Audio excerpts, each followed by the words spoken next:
മിശിഹായിൽ പ്രിയ സഹോദരീ സഹോദരങ്ങളെ, സീറോ മലബാർ സഭയിലെ എറണാകുളം അങ്കമാലി അതിരൂപതയിൽ നമ്മളുടെ ബിഷപ്പുമാരെല്ലാവരും കൂടി ചേർന്ന് സീനറ്റ് കൂടിക്കൊണ്ടിരിക്കുകയാണ്. എന്നാൽ അവരിൽ നിന്ന് നമ്മൾ കൂടുതലൊന്നും പ്രതീക്ഷിക്കുവാൻ സാധിക്കുകയില്ല എന്ന് തന്നെയാണ് നാം മനസ്സിലാക്കേണ്ടത്. കാരണം അവരിൽ പരിശുദ്ധാത്മാവിൻ്റെ അഭിഷേകം നഷ്ടപ്പെട്ടു പോയി കഴിഞ്ഞിരിക്കുന്നു.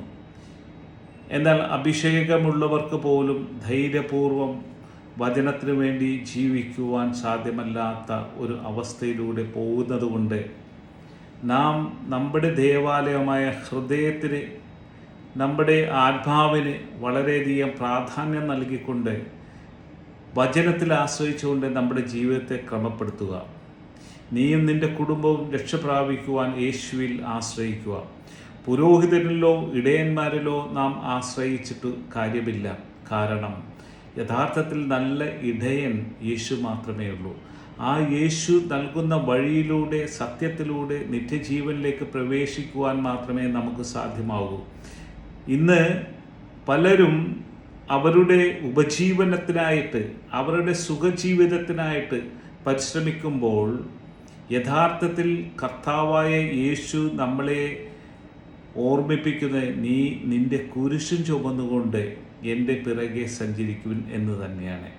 യഥാർത്ഥത്തിൽ കർത്താവ് നമ്മൾക്ക് ഈ ലോകത്തിലുള്ള സുഖ സൗകര്യങ്ങൾക്ക് വേണ്ടിയല്ല ദൈവം നമ്മളെ ഈ ഭൂമിയിലേക്ക് സൃഷ്ടിച്ചത്, കർത്താവിൻ്റെ ഹിതം നിറവേറ്റുവാൻ തന്നെയാണ്. എന്നാൽ നാം മാതാപിതാക്കൾ ചെയ്ത പോലെ തന്നെ അനുസരണക്കേട് നിമിത്തം നമുക്ക് നിത്യരക്ഷ നൽകുവാനായിട്ട് കർത്താവായ യേശു സ്ഥാപിച്ച തിരുസഭയെ നിഷേധിച്ചുകൊണ്ട്, കർത്താവായ യേശു നൽകിയ കൽപ്പനകളെ നിരസിച്ചുകൊണ്ട് നാം യാത്ര ചെയ്യുമ്പോൾ നിത്യമായ ജീവനിലേക്ക് പ്രവേശിക്കാനുള്ള അവസരം നാം തന്നെ നഷ്ടപ്പെടുത്തുന്നു.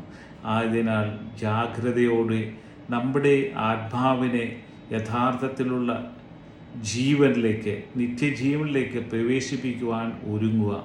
അതിനായി പരിശുദ്ധാത്മാവിൻ്റെ നിറവിൽ നാം ജീവിക്കുവാനുള്ള കൃപ യാചിച്ചുകൊണ്ട് നാം ദൈവത്തെ മഹത്വപ്പെടുത്തുക. അതിനുള്ള കൃപകൾ പിതാവായ ദൈവം തൻ്റെ പുത്രനിലൂടെ നമുക്ക് ലഭിക്കുവാൻ വേണ്ടി നമുക്ക് പ്രാർത്ഥിച്ചുകൊണ്ട് ഈ ജീവിതത്തെ സമർപ്പിക്കുക. Brother Thomas George, പാണാശ്ശേരി.